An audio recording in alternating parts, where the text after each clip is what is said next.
मित्रांनो नमस्कार. कायदेशीर माहिती देणाऱ्या माझ्या YouTube चॅनलमध्ये तुमचं नेहमीप्रमाणे स्वागत.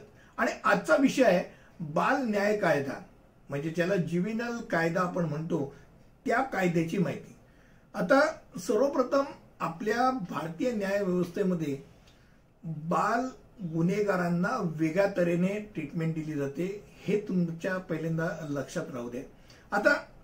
आतापर्यंत म्हणजे 2015 पर्यंत लहान मुलं म्हणून कोणाला धरायचं, मायनर म्हणून कोणाला धरायचं, याच्यावरती बऱ्यापैकी चर्चा आणि खल चालू होता. याचं कारण खास करून निर्भयाच्या हत्याकांडानंतर तो भाग प्रकर्षाने लोकांच्या अंगावर आला आणि लोकांनी बोंबाबोंब करायला सुरुवात केली की लहान वयाचा जरी असला पण त्याच्याकडनं समजा हिनियस गुन्हा, म्हणजे ज्याला आपण म्हणू शकतो की ज्या गुन्ह्याचं आपल्याला एक प्रकारची डोक्यात चीड येते, अशा गुन्ह्याकरता सुद्धा तो जर बाल गुन्हेगार असेल तर त्याला मोकळीक द्यायची का? तर 2015 नंतर जरा कायदा बदलला. आता कायदा काय म्हणतो ते पहिल्यांदा बघूया. बाल न्याय कायद्यानुसार अनाथ, आत्मसमर्पण किंवा सोडून दिलेल्या मुलांची व्याख्या केलेली असते. या मुलांकडनं किरकोळ, गंभीर किंवा जनगण्य असे गुन्हे जे होतात त्या गुन्ह्यांकरता त्यांना काय शिक्षा द्यावी ह्या करताची एक व्याख्या दिली असते. आणि यांना सुधारण्याकरता एक संधी असते. त्यांना थेट तुरुंगात पाठवलं जात नाही, त्यांच्याकरता एक वेगळी व्यवस्था असते. म्हणजे त्या व्यवस्थेमध्ये त्यांना शिक्षण किंवा त्यांच्यावरती संगोपन होऊन ते परत सुधारून आपल्या रोजच्या प्रवाहात यावेत ह्या करताचा एक प्रयत्न असतो.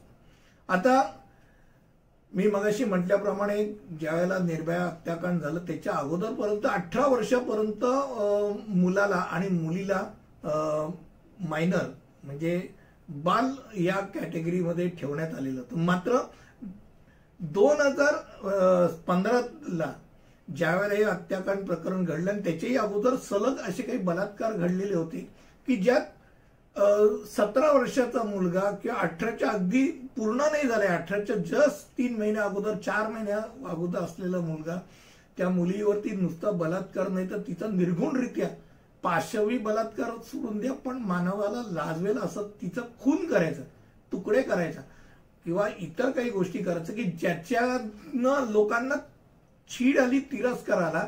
तर त्यामुळे कायदा आता काय करतो, तर 16 ते 18 या वयोगटातील अल्पवयीन मुलांनी समजा असा काही गुन्हा केला तर त्यांच्यावरती प्रौढांप्रमाणेच खटला चालवण्याचा अधिकार दिला गेलाय.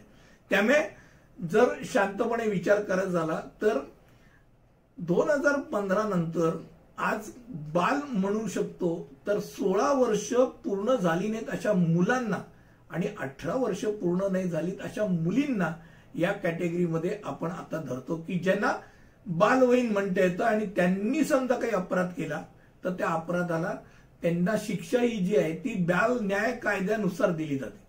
आता बाल न्याय कायद्यामध्ये जास्तीत जास्त शिक्षा ही 3 वर्षाची असते, हे डोक्यात राहू दे. 3 वर्षाच्या वर शिक्षा नाही, म्हणजे ज्या ठिकाणी प्रौढांकरता फाशीची आणि आजन्म कारावासाची शिक्षा असते सर्वाधिक शिक्षा, इथे सर्वाधिक शिक्षा ही 3 वर्षाची असते. आणि त्यामुळे खास करून अशा बाल गुन्हेगारांकरता शिक्षण त्यांना द्यावं, 10वी पर्यंत शिक्षण द्यावं याकरताचा प्रयत्न असतो. त्यांचं काउन्सिलिंग केलं जातं. किमान पक्षी त्यांना इतर असे जे निर्डावलेले असे जे गुन्हेगार आहेत त्यांच्यावर राहून ते आणखीन पुढचे भावी गुन्हेगार होऊ नये म्हणूनचा प्रयत्न केला जातो. बाल न्याय कायद्यामध्ये अनेक अशी आव्हानं आहेत, खास करून जिथे बाल शोषण असतील किंवा दुर्लक्षित केलेली मुलं, नुसती जन्माला घातली आणि दिली रस्त्यावर सोडून अशी मुलं आहेत, किंवा दत्तक घेऊन त्यांच्यावर अत्याचार झालेला आहे किंवा विविध प्रकारची त्यांच्यावरती शोषण केली जातात अशी काही लैंगिक शोषण झालेली मुलं असतात. या सगळ्याची प्रकरणं हाताळणी त्यांना करावी लागते. आणि खऱ्या अर्थाने बघायला गेलं तर खूप चॅलेंजिंग हा प्रकार होतो.